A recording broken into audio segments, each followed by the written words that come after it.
hail, and lighten, as well as the creatures of the air. Figure 1.67. The four categories of the elemental spirits. The routine, maintenance, of ensuring the active and consistent power of their associated element. Figure 1.67. Elemental spirits are composed only of the purest substance of their particular element, and thus they maintain a long lifespan.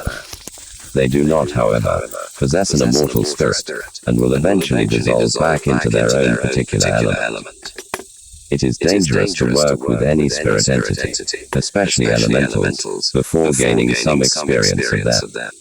Elementals can be exceedingly mischievous and unpredictable, especially to those who are unprepared or who underestimate their power.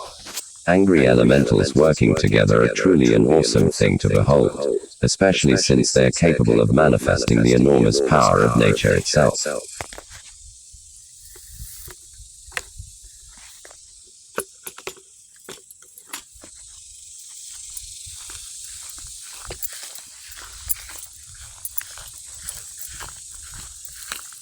Energetic natures.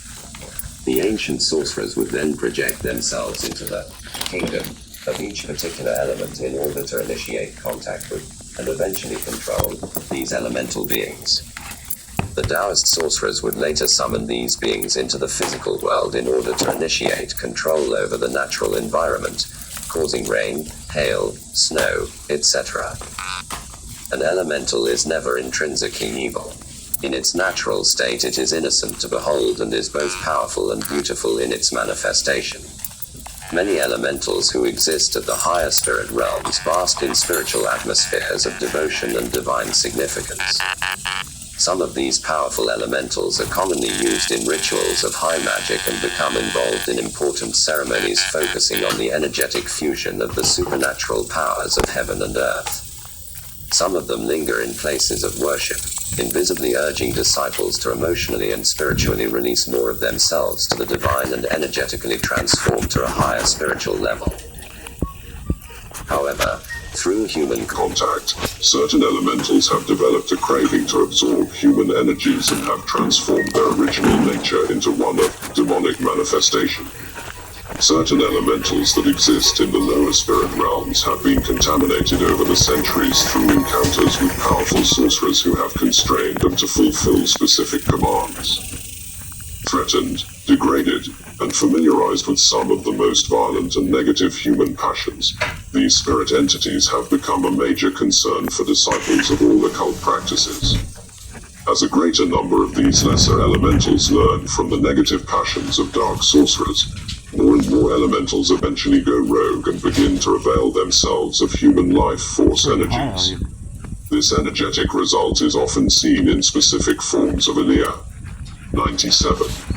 Holism and hypersexuality. The energetic forms of these spirit entities can be seen clairvoyantly, haunting bars, brothels, and such places where they hope to feed.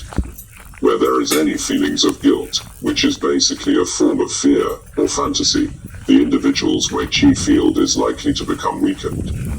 When attaching to the unsuspecting human, all that the elementals desire is to ensure that they have more energy from which to feed and clothe themselves. In the meantime, however, the victim's physical health and general morale deteriorates under the constant bombardment and steady depletion of his or her energetic fields. Eventually and inevitably, the victim's energetic field is completely broken up and destroyed from within. The following is a description of each of the four ancient elemental realms and the spirits that inhabit them. Earth spirits. These energetic forms are said to exist within the dark, subterranean realm of the Earth Kingdom.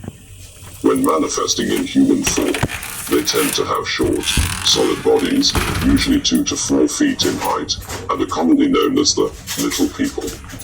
Earth spirits often have deeply tanned skin, long black hair, with flashing dark brown or hazel eyes. They have broad faces, round cheeks, wide noses,